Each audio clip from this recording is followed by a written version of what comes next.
Welcome everyone. I'm Cathy from theintimacydojo.com. And I am Reid from Point Break. Reid from ReidAboutSex.com.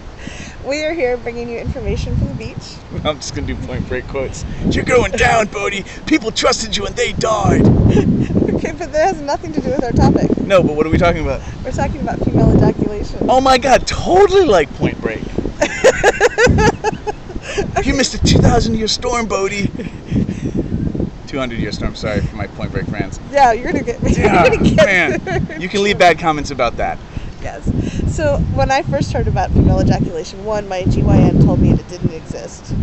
And I thought, oh, why would anyone want to do that? That's really messy. Yeah. Just so for our male listeners, what does GYN stand for? Gynecologist. No, we find our terms. So I really wasn't interested at all. And then I started hearing people share about how amazing it felt. So I actually had someone help me do it, ejaculate, and it was amazing. And how did that happen? Like what? I mean, because the fear is it's pee, right? That it's coming from your bladder. Like, so yeah. What was your experience in learning how to ejaculate? Well, first I went to the bathroom right before. I made sure my bladder was empty because that gave me a little more ease there. And I was with someone I really trusted and someone who knew my body pretty well. So the G-spot stimulation really helped with that. For me, it was a forward motion on the G-spot. Yep, there you go. A forward motion on the G-spot. Yep. And I had to be very stimulated.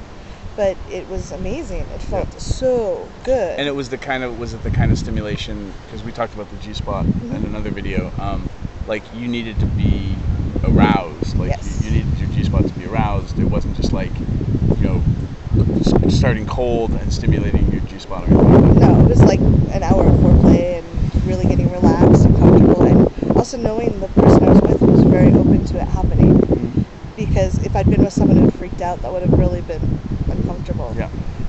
And I had a towel under me so that I knew that, even if I peed, the worst thing that happens is I change all the sheets. Like, it wasn't that big a deal. But it didn't smell or taste like pee. And it felt like nothing I'd ever felt before.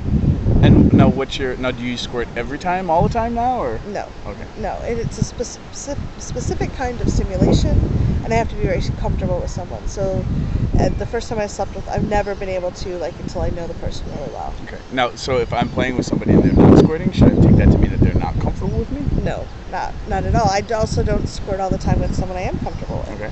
It's just something that can happen, and I know the typical position that works for me and the type of stimulation, so I usually ask them to get a towel, just because there's liquid there. Get a towel. So can you share your experiences? When somebody says get a towel, I'm like, that's a good sign. Yes. So for my experiences, the biggest mistakes that people are doing, because as Americans, and certainly in other parts of the world as well, like we have this overachievingness that's seeping into the bedroom, no pun intended. And what ends up happening is like we're trying so hard that people just can't enjoy and relax, and then we use us not being able to squirt across the room or knock over a lamp or something, but we make it mean something bad about ourselves, and then we get more into our heads. So we use our lack of Olympic ability because we watch a lot of mainstream porn where there are these amazing sexual athletes, and we judge ourselves for not running 3.5 40 or 3.2 or whatever it is, or making the woman orgasm 10 times in 5 minutes or whatever. So the thing that I tell people is, do it or try to do it because it's fun and you're trying to learn something cool about each other's bodies, not to prove something to yourselves. Lots of foreplay, in that you need everybody kind of revved up and amped up, because if your erectile tissue isn't fully online and engorged, you basically, and Sherry Winston talks about this, where Amarita, in the Tantra community, it's called Amarita, squirting, the juice that comes out,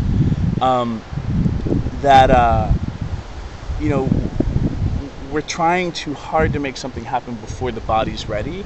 And the going theory right now, we don't have hard science for it, but it's that your urethral sponge is wicking water from your bloodstream, and that's what's coming out of the vagina, is squirting out of your urethra, which is in kind of right at the opening in front of the vagina, which I remember I didn't even realize. Wow, women don't pee from their vaginas; it's from the outside, right on the front. So like there was a lot of anatomy, and not just women, because now we have men with vaginas too. Yes. So people who own vaginas. A lot of foreplay, getting people ready, not pressuring people to have to do it.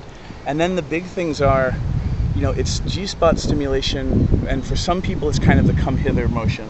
For other people it's more of a vibratory kind of motion where you're stimulating by moving your fingers really quickly. Yeah. It's not so much about that in and out, like banging sensation. Right. And everyone's different. And the same person can be different from time to time too.